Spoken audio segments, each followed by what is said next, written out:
Have you ever built your entire future around one person, only to have it destroyed in a single heartbeat? We like to think love is honest, but in the glittering ballrooms of 19th century London, the truth was often the first casualty. Today's story follows Lady Genevieve Fairchild, a woman who gave her heart to a golden boy, only to overhear him shattering it into pieces for the amusement of his friends. But don't click away, because her despair led to a secret offer from the most dangerous duke in England. This is a story of betrayal, redemption, and a cold, calculating revenge that turned into a burning passion. You won't believe how this ends. The year was 1814, and the London season was suffocating. For Lady Genevieve Fairchild, the air inside the Wetherby mansion at 12 Grosvenor Square felt particularly thin, though perhaps that was merely the corset or the crushing weight of her own expectations. Genevieve, Jenna to her family, was 21. By the ruthless standards of the ton, she was already bordering on spinsterhood. She possessed a quiet beauty, the kind often overlooked in favor of diamond-bright debutantes. Her hair was the color of roasted chestnuts, and her eyes were a soft, intelligent gray. But she lacked the dowry to make men look twice, except for one man. Or so she believed. Lord Benedict Crouch, the future Earl of Morcott, had been her constant correspondent during his military service in the peninsula. Their letters had been her lifeline. He wrote of the harsh sun in Spain. She wrote of the rainy monotony of her father's crumbling estate in Derbyshire. When he returned a hero, bronzed and dashing, he had sought her out immediately. Tonight was the night. He had hinted at it. "Meet me in the library, Jenna, away from the noise. I have a question only you can answer."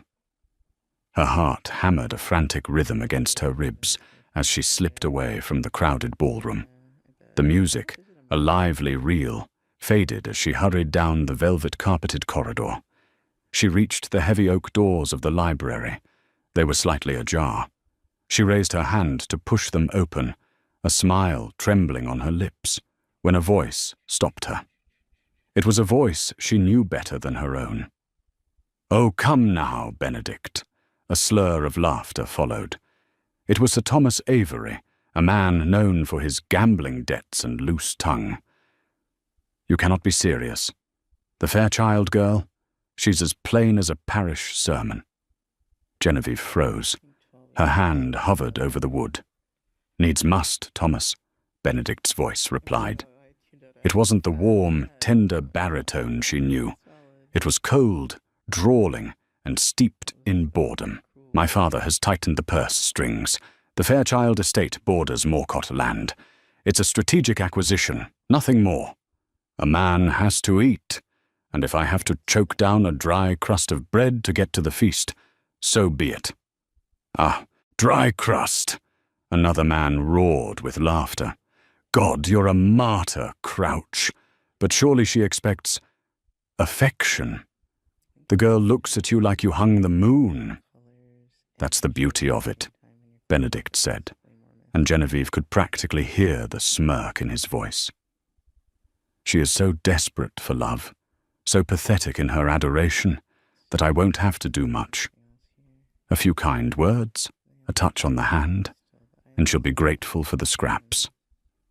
I'll install her in the country, breed an heir, and spend my time in London with eager widows who actually know how to please a man." The world tilted on its axis. The floor beneath Genevieve's satin slippers seemed to liquefy. Pathetic, strategic acquisition. Dry crust. Every letter she had cherished, every secret hope she had nurtured, was incinerated in seconds. He didn't love her. He didn't even respect her. He saw her as a piece of livestock to be merged with his land. A sob rose in her throat, violent and sharp. She clamped a hand over her mouth, terrified they would hear her. She turned to flee, blinding tears blurring her vision. She ran. She didn't care about decorum. She ran back down the corridor, past the confused footman, and burst out into the cool night air of the terrace. She couldn't breathe. The corset was a vice. The betrayal was a dagger. She stumbled toward the stone balustrade, gasping for air, her entire body shaking. "Careful, my lady!" A deep, gravelly voice emerged from the shadows of a pillar. "The drop is significant, and the pavement is unforgiving." Genevieve whipped around, dashing tears from her cheeks. Standing in the darkness, illuminated only by the ember of a cheroot, was a mountain of a man. Casey Sterling, the Duke of Westcott. Every rumor she had ever heard about him rushed to the forefront of her mind. They called him the Wolf of Westcott. He was immensely wealthy, brutally reclusive, and carried a scar that ran from his temple to his jaw, a souvenir, it was said, of a duel fought over a woman he later ruined.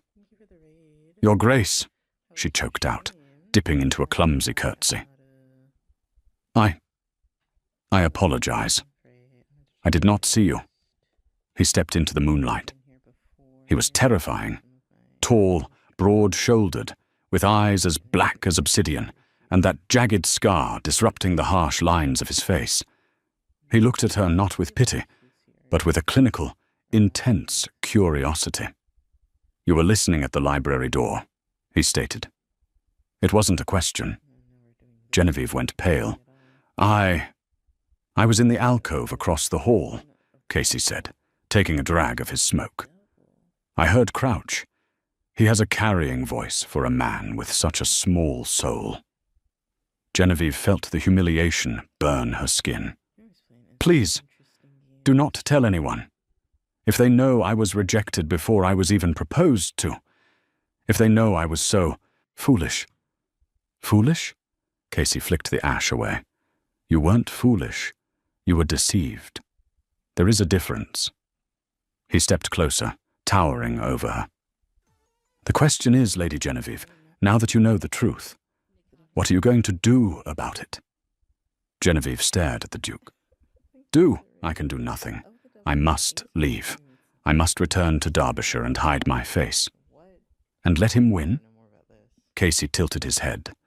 "Let him laugh with his friends about how the dry crust ran away? If you leave now, you confirm everything he said. You become the pathetic creature he described."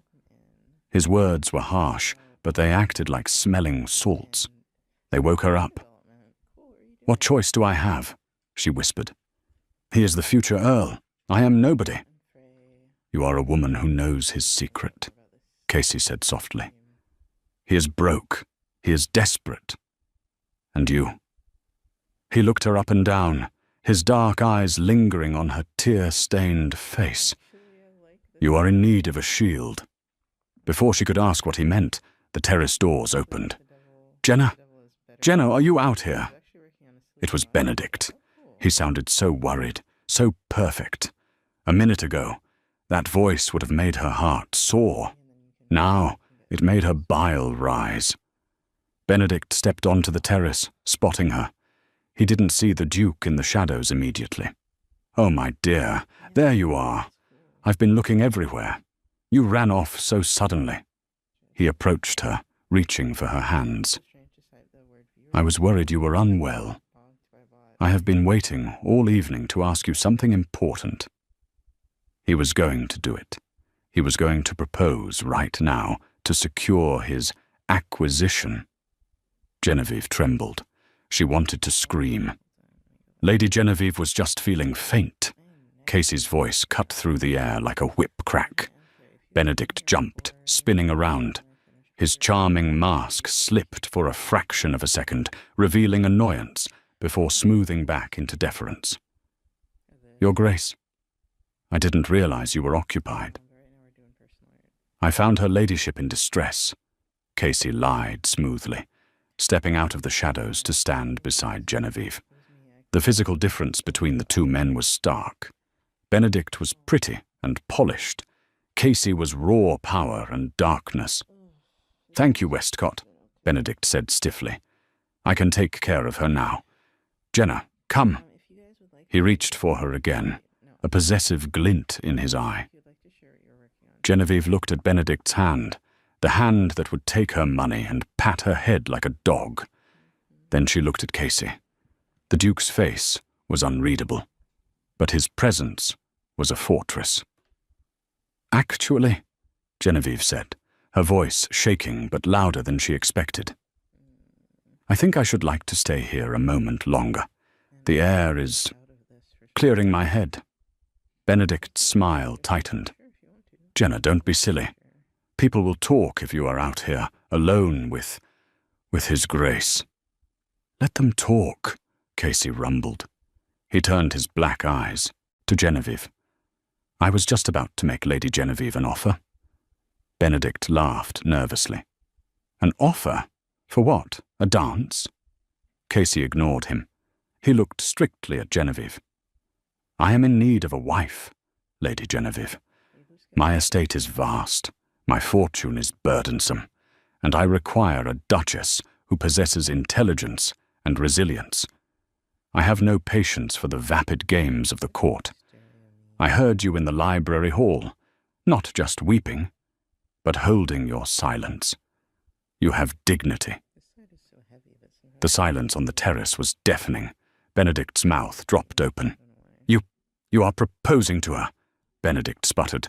"But she is what, Crouch?" Casey challenged, his voice dropping an octave, dangerous and low. "Plain? Pathetic? Or is she perhaps too good for a fortune hunter disguised as a gentleman?"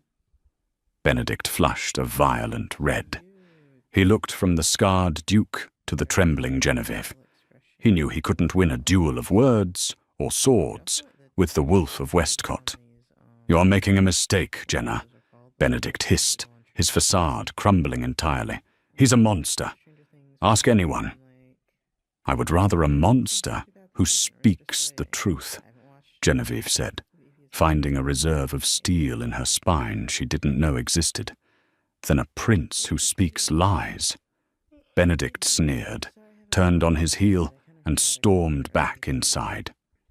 Genevieve let out a breath she felt she'd been holding for a lifetime. Her knees gave way, and Casey caught her by the elbow, steadying her. "Breathe," he commanded. "Did you mean it?" she asked, looking up at him. "Or was that just to save me?" "I never say things I do not mean, Lady Genevieve. I need a wife. You need protection from the humiliation that man intended for you." He paused, his expression guarding a deep, hidden pain. "It would be a marriage of convenience. I require an heir and someone to manage my household. You would have access to my fortune, my protection, and your freedom. I ask for no affection, and I offer none. My heart," he touched his chest lightly. "That organ died a long time ago, but I offer you my name." It was a cold offer, a business deal, but compared to the false warmth Benedict had offered, it felt incredibly honest. "Yes," Genevieve whispered, "I accept." The wedding was a whirlwind, shocking the ton to its core. The plain Genevieve Fairchild had snagged the most eligible, if terrifying, bachelor in England. The gossip rags were vicious, speculating that she must have bewitched him or that she was carrying a child. Benedict spread rumors that she was unstable, trying to salvage his own pride. Genevieve ignored them all. She was now the Duchess of Westcott. After the ceremony, they travelled immediately to his ancestral seat, Blackwood Manor, in the wild moors of Yorkshire. It was a fitting home for the wolf, imposing, dark stone, battered by wind and rain, yet undeniably majestic. The carriage ride had been mostly silent. Casey read correspondence, and Genevieve stared out the window, wondering if she had traded a broken heart for a gilded cage. When they arrived, the staff was lined up, trembling slightly. Casey was a demanding master. But he was fair. "You are mistress here," Casey told her in the grand foyer. "Change what you like. Order what you wish. The East Wing, however, is mine. You are not to disturb me there, and you are never to enter the tower room at the end of that hall. Is that understood?" The classic Bluebeard warning. Genevieve felt a chill. "I understand." For the first month, they lived separate lives. Casey vanished into his study or rode out onto the moors for hours. Genevieve threw herself into managing the estate. She found the accounts were in disarray, not from lack of money, but from neglect. She organized the kitchens, repaired the tenant cottages, and even started a garden. She began to see cracks in the Duke's monstrous reputation. She saw him stop to help a tenant farmer fix a broken wagon wheel in the pouring rain, ruining his fine coat. She saw him subtly slip coins to a widow in the village without waiting for thanks. He was not cruel. He was lonely, and he was hiding something. One evening, a storm raged outside, battering the windows of the manor. Genevieve sat in the drawing room, reading. Casey entered, looking exhausted. He poured himself a brandy. "You have done well with the accounts," he said gruffly, not looking at her. "The steward tells me we have saved £200 this month." "Efficiency is its own reward," she replied, mimicking his dry tone. He actually chuckled, a rusty, low sound. He turned to look at her, and for the first time, the darkness in his eyes seemed to lift slightly. "You are not what I expected, Genevieve. I expected you to cower." "I cowered once, in a library doorway," she said, meeting his gaze. "I decided I didn't like the feeling." He stared at her, an intense heat building between them. He took a step closer, and for a moment, she thought he might kiss her. The air crackled with unspoken tension. Suddenly, a bell rang, a frantic, high-pitched bell from the servants' quarters. Casey stiffened. His face went ashen. "Excuse me." He set the glass down and actually ran, toward the forbidden east wing. Genevieve stood there, her heart pounding. The rumors about the scarred Duke flooded back. A mad wife locked in the attic, a dark ritual. She knew she had promised not to follow. But she was his wife, and the look of sheer terror on his face wasn't for himself. It was fear for someone else. She grabbed a candelabra and followed him. The east wing was cold and dusty, except for the path Casey had cleared. She reached the heavy door at the end of the hall. The tower room, it was slightly ajar. She heard a sound that stopped her cold. Not a scream, not a monster. It was a cough, a wet, rattling, child's cough. "Shh, easy now, Leo. I'm here. It was Casey's voice, but it was unrecognizable. It was tender, desperate, and overflowing with love. Genevieve pushed the door open. The room was warm, filled with toys and books. In a large four-poster bed sat a small boy, perhaps 6 years old, frail and pale, his skin almost translucent. Casey was sitting on the edge of the bed, holding the boy upright so he could breathe, rubbing his back with gentle, massive hands. Genevieve gasped. Casey's head snapped up. His eyes blazed with fury and fear. He stood up, shielding the boy with his body. "I told you never to come here," he roared, a sound that shook the walls. "Casey," she whispered, stepping into the room. "Who is he? Get out." "No," she said firmly. She set the candle down. She looked at the boy, who was looking at her with wide, fearful eyes that were the exact same shade of obsidian black as the Duke's. "He is your son," she stated.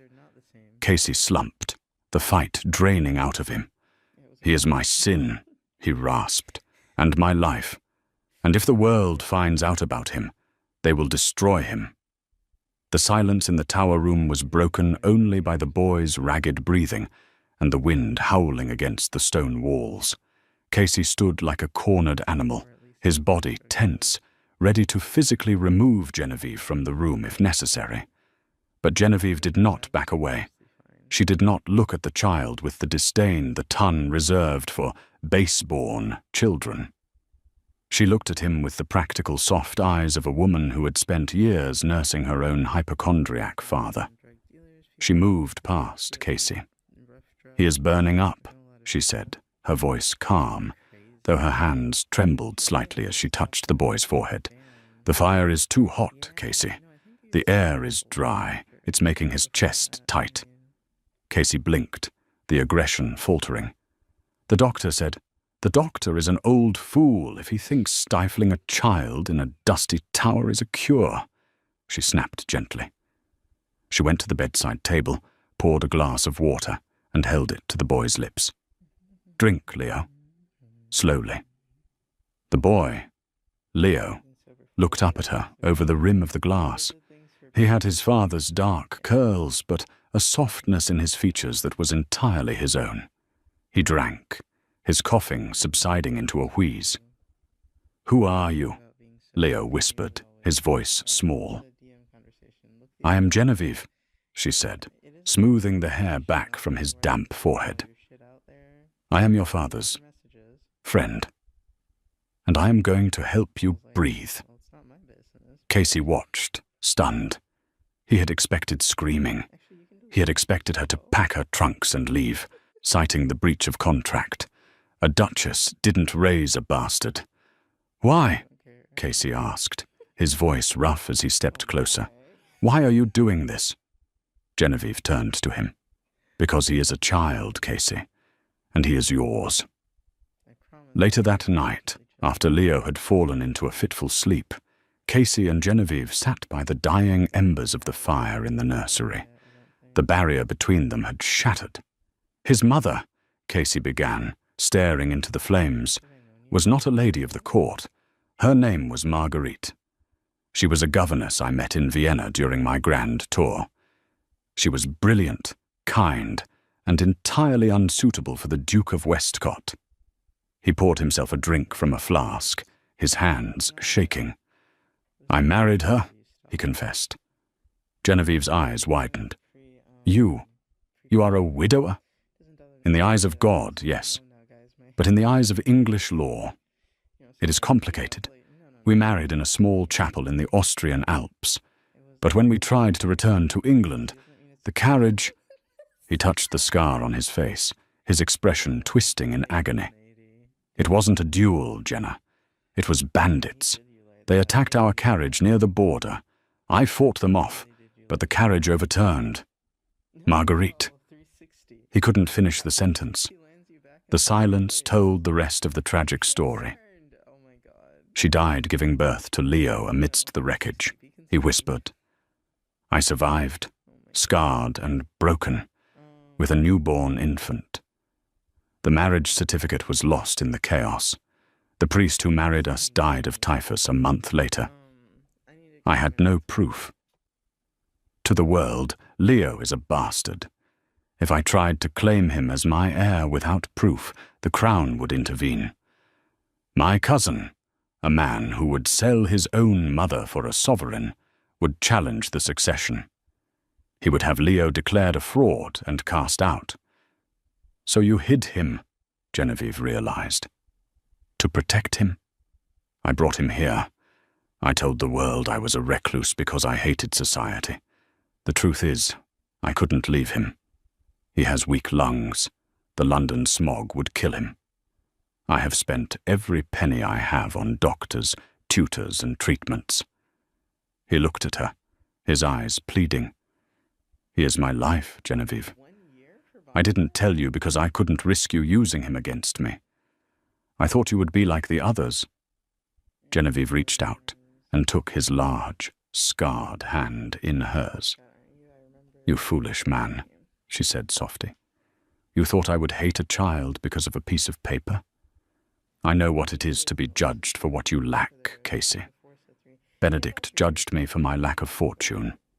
I will not judge Leo for his lack of a title." Casey looked at their joined hands. He turned his palm up and squeezed her fingers. "I offered you a marriage of convenience," he murmured. "I did not expect this. Neither did I, she admitted. But we are in this together now. Leo needs fresh air. He needs a mother, not a nursemaid. And you, Your Grace, need to stop haunting your own house, like a ghost.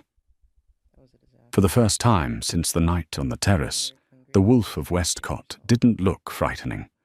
He looked like a man who had finally found sanctuary. Months passed, and Blackwood Manor underwent a transformation. It was gradual at first.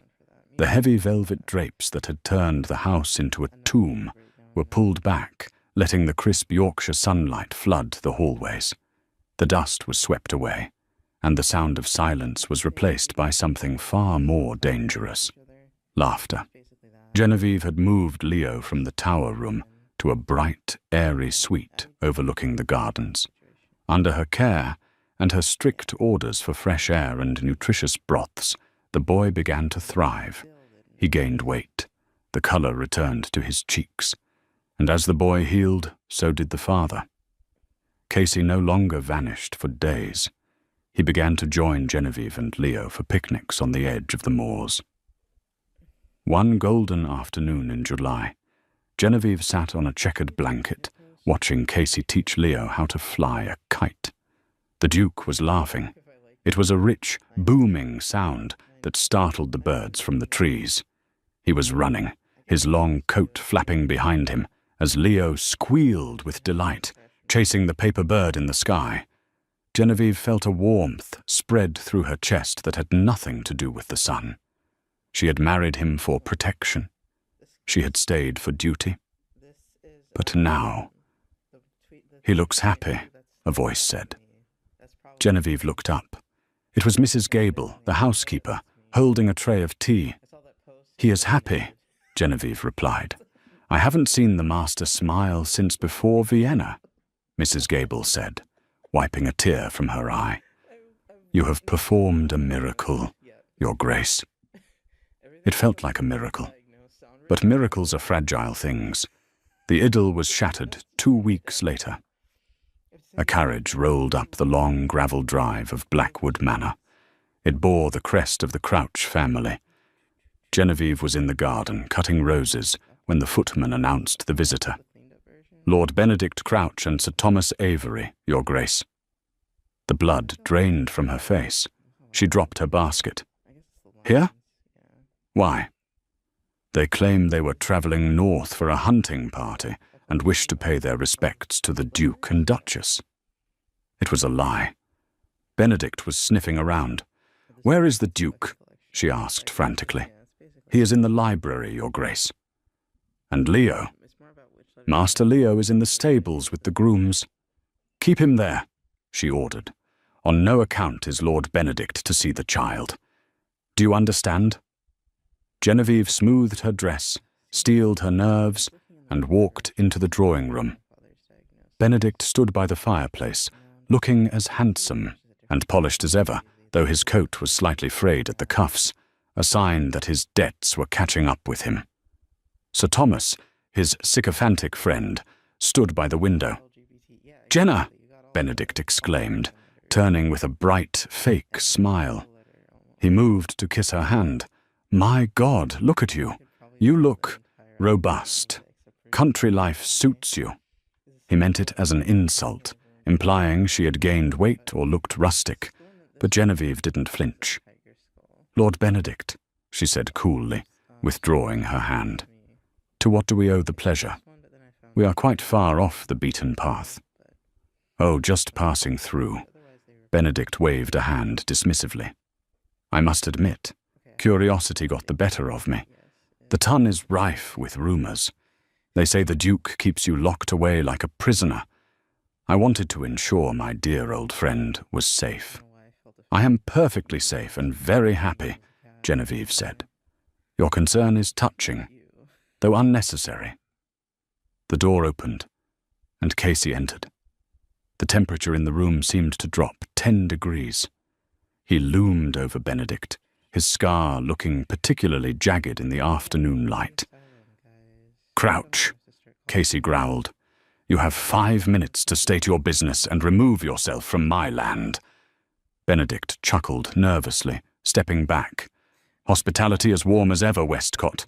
We just needed a place to water the horses." "The stables are that way." Casey pointed to the door.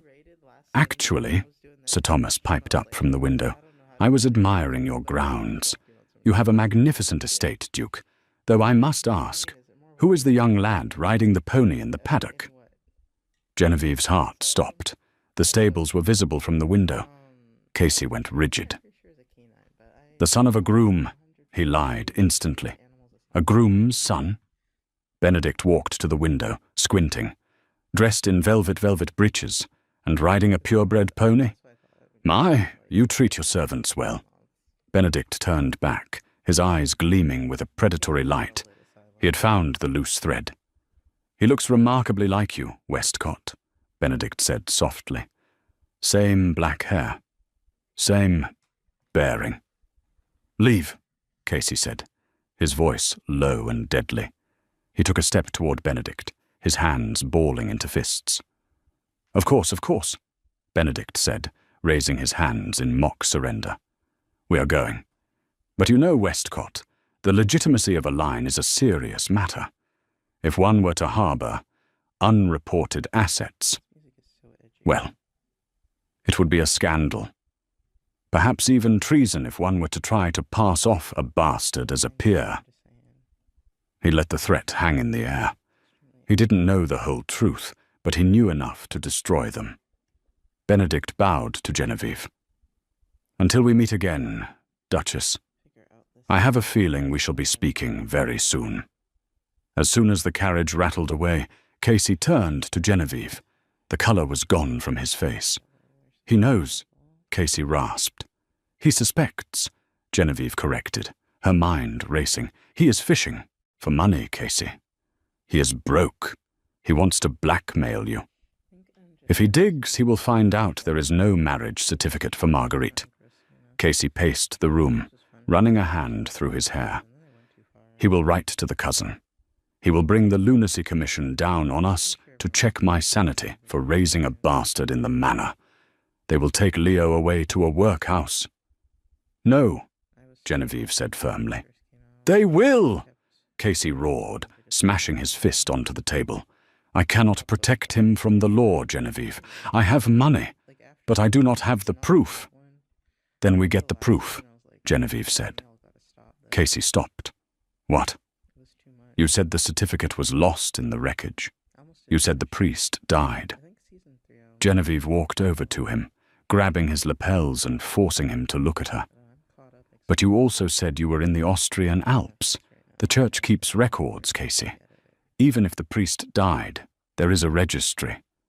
There has to be a duplicate." "The chapel was in a village that was buried by a landslide 2 years ago," Casey said hopelessly. "It is gone." "Then there are witnesses," she insisted. "The innkeeper? The midwife?" "Genevieve, it is hopeless. I have tried." "You tried as a grieving, broken man hiding a baby," she said fiercely. "You did not try as a team. We are going to Vienna, Casey." "Vienna?" "Benedict thinks he has you cornered. He thinks you will pay him to keep quiet. We will stall him. We will pay him his hush money for 1 month, and in that month we will go to Austria, and we will find the proof that Leo is your legitimate heir. We will not hide anymore." Casey stared at her. He saw the fire in her eyes, the same fire he had seen that night on the terrace when she chose him over Benedict. He grabbed her face in his hands and kissed her. It wasn't a gentle kiss. It was desperate, consuming, and filled with a terrifying amount of hope. "You would do this?" he asked, pulling back, his forehead resting against hers. "You would travel across a continent, risk scandal, risk your reputation for a boy who is not yours." "He is mine," Genevieve whispered. "He is ours, and I will not let that man win." The plan was a gamble, built on desperation and gold. Casey liquidated a significant portion of his mother's jewelry to pay Benedict a good-faith installment, enough to silence him for 3 weeks. Benedict, arrogant and believing he had successfully cowed the wolf, took the money with a smirk, promising to keep the unfortunate secret of the bastard child quiet for now. He did not know that the moment his carriage left the drive, Casey and Genevieve were packing. "We cannot take Leo," Casey said, his voice tight as he knelt by the sleeping boy's bed. "It was 3 a.m. The road is too dangerous. The pace will be grueling." "Mrs. Gable will guard him with her life," Genevieve whispered, placing a hand on Casey's shoulder. "And I have instructed the gamekeeper to patrol the grounds. No one gets in." Casey kissed his son's forehead, then stood, his face hardening into the mask of the Duke. "Then let us ride." The journey was a nightmare of exhaustion. They took a packet boat across the channel during a gale that churned the grey water into frothing peaks. Genevieve, usually composed, was violently ill. Casey, the man who had claimed to have a dead heart, sat by her bunk for 12 hours, holding a basin and wiping her face with a cool cloth, murmuring comforts in a mix of English and German. "You should rest," she murmured weakly, shivering. "I will rest when we have the paper," he replied, kissing her hand. "You are strong, Jenna. Stronger than any soldier I commanded."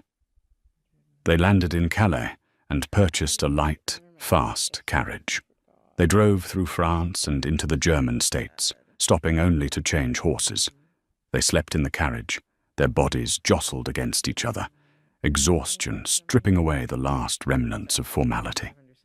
One night, in a roadside inn near Munich, the exhaustion overtook them. There was only one room available. Casey barred the door. Genevieve sat on the edge of the narrow straw mattress, dusting the road grit from her skirts. Casey poured 2 cups of wine. "We are 3 days from the mountains," he said, handing her a cup. He looked weary, the scar on his face standing out starkly against his pale skin. "We will make it," Genevieve said. She took the cup, their fingers brushing. Casey looked at her, really looked at her, in the dim candlelight. "Why are you doing this, Jenna? You could have stayed in England. You could have denounced me when Benedict arrived. You could have been free of this mess." "I told you," she said, setting the cup down and standing to face him. "I am your wife, and I love Leo." She took a step closer, her heart hammering, and "I have grown to love his father." Casey went still. "Do not say that unless you mean it. I am a scarred, broken man." "You are the most whole man I have ever known," she whispered. She reached up, tracing the line of his scar with her thumb. "Benedict wanted a trophy. I wanted a partner. I found one." Casey let out a low groan and pulled her into his arms. The kiss was not like the one in the library. It was a collision of souls. There, in a dusty inn, halfway across the world, the marriage of convenience burned to ash, replaced by a passion that had been smouldering since the night on the terrace. They arrived in the Austrian Alps 4 days later. The village of St. Johann was gone, buried under tons of rock and earth from the landslide Casey had described. It was a graveyard of nature. Genevieve saw the despair in Casey's eyes as he stared at the rubble. "It's over," he breathed. The church stood right there. "The Abbey," Genevieve said, pointing to a stone structure perched high on the opposite ridge, untouched by the slide. "You said the priest died of typhus after the slide. If the village was destroyed, where did the survivors go? Where were the sick tended to?" Hope, fragile and sharp, returned to Casey's eyes. "The Abbey of Heiligenkreuz." They urged their horses up the steep, winding path. The monks were surprised to receive an English duke and duchess, but the abbot, a withered man with kind eyes, listened to their plea. "Records from St. Johann?" the abbot mused. "Yes. We took in the refugees. We salvaged what we could from the church vestry before the mud took the rest. but it is a chaotic pile. We have not had the time to sort it. Let us look, Casey begged. Please. They spent 2 days in the crypt of the abbey, surrounded by stacks of water-damaged books and loose parchments. The dust was thick. The air was cold. On the afternoon of the second day, Genevieve let out a sharp cry. "Casey!" He was at her side in an instant. She was holding a leather-bound ledger, stained with mold, but legible. She pointed to an entry dated November 1809. Casey Sterling, Duke of Westcott, to Marguerite Weber. Witnessed by Father Thomas and mountainous guide Hans Gruber. It was there. Indisputable proof. "We have it," Casey choked out, his hands shaking as he touched the ink. "He is legitimate. He is my heir." "We must go," Genevieve said, closing the book and clutching it to her chest. "We must get this to London before Benedict returns to Blackwood." They thanked the monks, leaving a donation large enough to repair the abbey roof, and rushed back to their carriage. But as they descended the mountain road, a fallen tree blocked the path. Casey pulled the horses to a halt. "Stay inside," he ordered, reaching for the pistol he kept under the seat. He stepped out into the mist. "Who is there?" From the trees emerged 3 men. They were not bandits. They were too well armed. And leading them was a man Genevieve recognized from London, a shadowy figure often seen at the gaming hells Benedict frequented. "Lord Benedict sends his regards," the man sneered, raising a musket. "He thought you might try something foolish like this. He prefers the secret to remain unverifiable." Casey didn't hesitate. He fired. The ensuing chaos was a blur of violence. Casey was a war hero, a man who had survived the peninsula and the carriage wreck. He fought with the ferocity of a wolf defending its cub. He took a bullet to the shoulder but didn't stop, charging the gunman and knocking him over the precipice. Genevieve screamed as another man lunged for the carriage door. She swung the heavy ledger with all her might, striking him in the face, sending him reeling back long enough for Casey to subdue him. When the silence returned, the attackers had fled or fallen. Casey stood panting, blood soaking his white shirt. "Casey!" Genevieve scrambled out, tearing her petticoat to bind his wound. "I'm fine," he gritted out, wincing. "It's a flesh wound. But we cannot stop. If Benedict sent men here, he knows we are coming. He will move against Leo." He looked at her, his eyes blazing.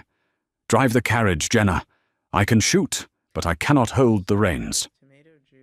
And so, the Lady Genevieve Fairchild, once the wallflower of the London ballrooms, took the reins of a 4-horse phaeton and drove them out of the Alps, carrying the future of the House of Westcott in her lap. The road back to England was a trial of endurance that would have broken lesser people. It was a blur of grey, churning seas and endless rattling carriage rides that shook their bones. Casey, despite the untreated bullet wound in his shoulder, refused to rest for more than a few hours at a time. The heat of infection threatened him, flushed and burning against his skin, but the fever of his fury kept him lucid. He was a man possessed, driven by a singular, consuming purpose: to protect the legacy of his son and the honor of the woman who had saved him. Genevieve, for her part, had undergone a transformation so profound she was barely recognizable as the woman who had left. The quiet, overlooked wallflower of the London ballrooms was gone. In her place sat a woman who had driven a 4-horse phaeton through a mountain ambush, who had tended to a gruesome gunshot wound with steady, blood-stained hands, and who now held the future of a dukedom in her lap, wrapped securely in oilcloth and leather. She watched the horizon with eyes that had seen violence and victory, her resolve as hardened as the steel of the carriage wheels. They arrived in London on the evening of the grand midsummer ball. The timing could not have been more poetic, nor more dangerous. The city was stiflingly hot, the air thick with the smell of horse manure, coal smoke, and roasting chestnuts. But inside the gilded gates of Carlton House, the atmosphere was perfumed, cool, and rarefied. This was the Prince Regent's own affair, the absolute pinnacle of the social season, where the most powerful men and women in the British Empire gathered to gossip, drink, and destroy reputations with a whisper. Lord Benedict Crouch was in his element. He stood near the centre of the ballroom, a glass of vintage champagne in hand, holding court beneath a crystal chandelier that cost more than most men earned in a lifetime. He looked every inch the grieving friend, the tragic hero of his own fabricated story.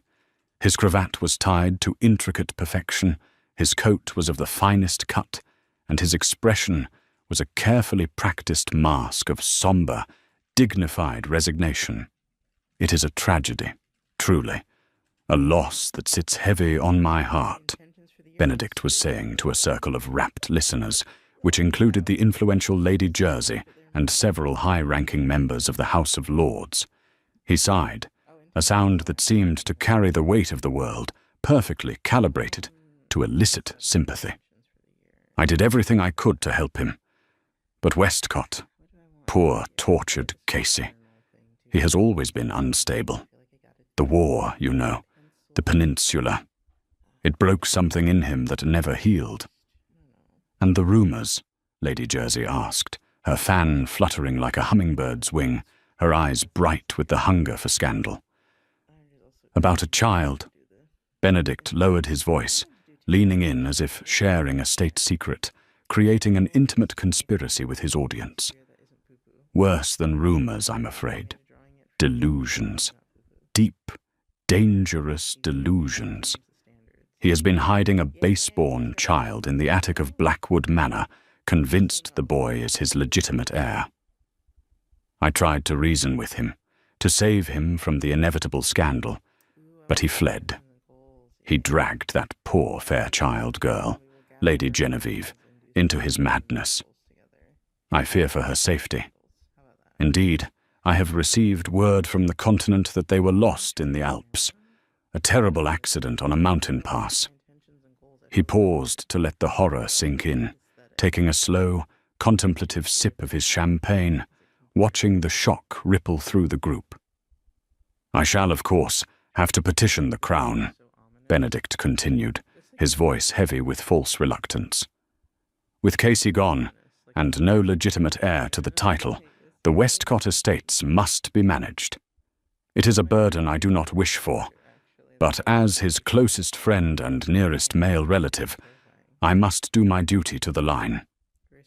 A noble sacrifice, the Lord murmured sympathetically, nodding gravely. Indeed, Benedict nodded, looking appropriately pained. I only hope that... Madness? The single word cut through the murmur of the crowd like a cannon blast.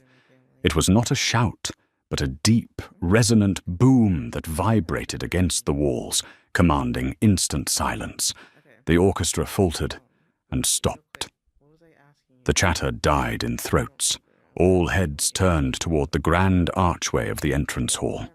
Standing there, framed by the golden light of the flambeau, was a vision that would be talked about in London society for a century. Casey Stirling, the Duke of Westcott, looked nothing like the polished gentleman in the room. He was still wearing his travelling clothes, a long, heavy coat stained with the dust of 3 countries and the grime of the road. His boots were caked with dried mud.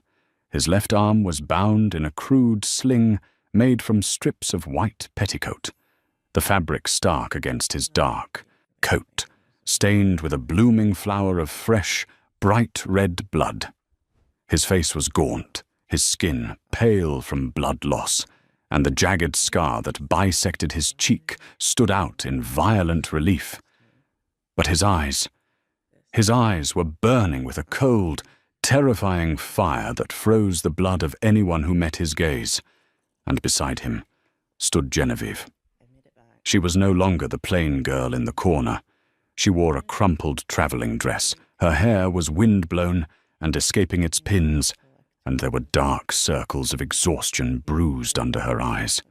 But she stood with her chin high, her hand gripping Casey's good arm, radiating a strength and regality that made the diamond-clad debutantes shrink back in shame. She carried a leather-bound book against her chest like a shield, her knuckles white around it. "Casey." Benedict's voice cracked, high and thin. The champagne glass slipped from his numb fingers and shattered on the parquet floor, the sound echoing like a gunshot in the profound silence. You are supposed to be dead?" Casey finished the sentence for him, his voice scraping like gravel. He took a slow, limping step into the room. The crowd parted instantly, creating a wide berth for the wolf and his mate, terrified by the raw violence radiating from him. "I apologize for the disappointment, Crouch. It seems your men were not as competent as you hoped." A collective gasp rippled through the room like a wave. "Men?" someone whispered. "What does he mean?" Benedict's face drained of color, leaving him looking like a corpse. He looked around wildly, seeing the confusion and suspicion dawning on the faces of his peers. He had to salvage this. He had to destroy them now, before they could speak the truth.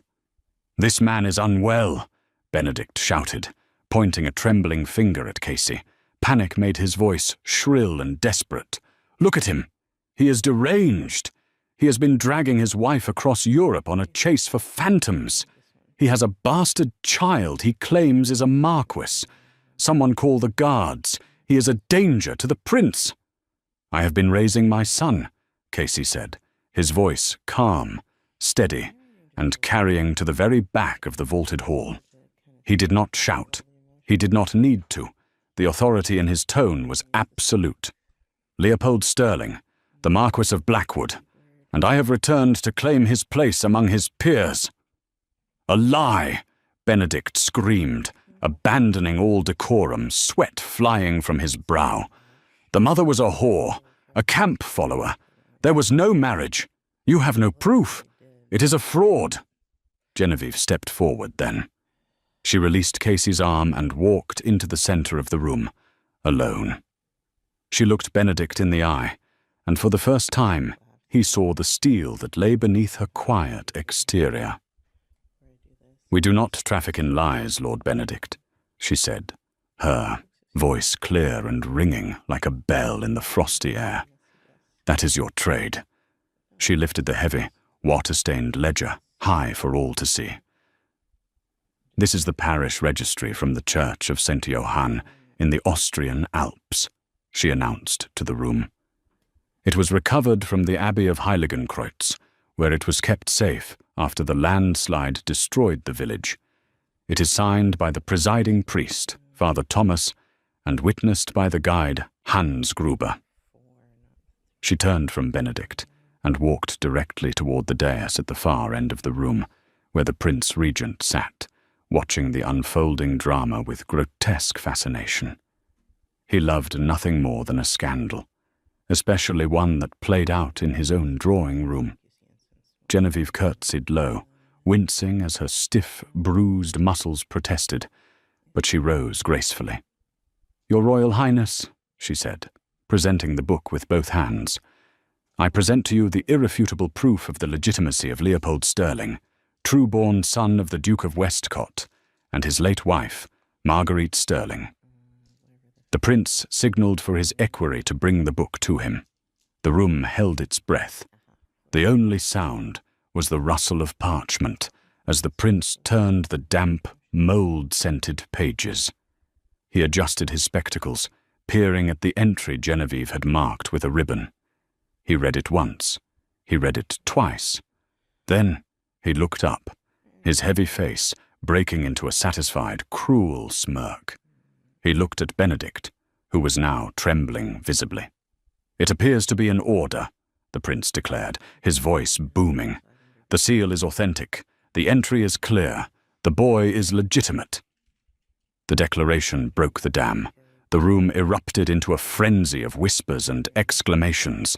The tide of opinion, so easily manipulated, turned instantly against Benedict. He was no longer the grieving friend. He was the villain who had tried to usurp an orphan's birthright. Benedict backed away, his eyes darting to the exits like a trapped rat. "It's a forgery!" he cried, desperate and pathetic. "They forged it. Casey is mad, I tell you. Don't listen to him." Casey moved then. Despite his injury and exhaustion, he crossed the distance to Benedict with the speed of a predator. He did not draw a weapon. He simply stood before him, blocking his path, looming over him like a dark tower of judgment. "You sent men to ambush us on a mountain pass," Casey said, his voice low, intimate, terrifying. Only those closest could hear the lethal promise in his tone. "You tried to kill me. You tried to widow my wife. You tried to orphan my son. I was desperate," Benedict whimpered, sweat beading on his forehead, his charm dissolving into cowardice. "My debts. Casey, please. We were friends once. Think of our history. Think of the old days." "We were never friends," Casey replied coldly, his eyes dead. "You were a parasite, and I was the host.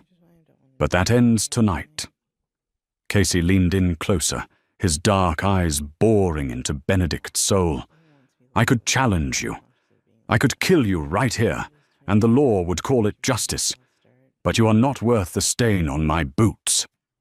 He grabbed Benedict by the lapels of his fine coat, bunching the expensive fabric in his fist, and shoved him backward with contempt. Benedict stumbled, nearly falling, his dignity shattered. "If you ever come near my family again," Casey snarled, baring his teeth, "if you ever speak my wife's name, or my son's name, I will not send a second to arrange a meeting at dawn. I will simply hunt you down and tear you apart with my bare hands. Do you understand?" Benedict nodded rapidly, tears of fear leaking from his eyes. He understood perfectly. "Get out," Casey commanded. Benedict scrambled backward, turning and fleeing the ballroom. He ran past the sneering faces of the ton, past the women he had charmed and the men he had gambled with. He ran out into the night, a ruined man, his reputation incinerated, his future destroyed. Casey watched him go, his chest heaving. The adrenaline that had sustained him for days began to drain away, leaving him dizzy. The room swayed around him. He felt a hand on his good arm, a small, strong hand. "I have you," Genevieve whispered, stepping to his side to support his weight. Casey looked down at her. The anger vanished from his face, replaced by an exhaustion so profound it looked painful, but beneath it was a look of awe. "You did it," he murmured. "You saved us." "We saved us," she corrected gently. "Home?" he asked, the word sounding like a prayer. "Home," she agreed. They turned and walked out of the ballroom together. They did not wait for the prince's dismissal. They did not stop to accept the fawning apologies of the crowd. The Duke and Duchess of Westcott walked out into the cool London night, leaving the glitter and the lies behind them, ready to begin the life they had fought for. And that is the story of Lady Genevieve and the Duke of Westcott. What started as a brutal heartbreak in a hallway became a fight for survival, identity, and a love that defied the odds. It's a reminder that sometimes the worst thing that happens to us is actually the catalyst for the best. Genevieve didn't just find a husband, she found her own strength. If you enjoyed this saga of betrayal and redemption, please hit that like button. It really helps the channel. Don't forget to subscribe and ring the bell so you don't miss our next historical deep dive. What do you think? Would you have forgiven Benedict? Or did he get what he deserved? Let me know in the comments below. Thanks for watching, and I'll see you in the next story.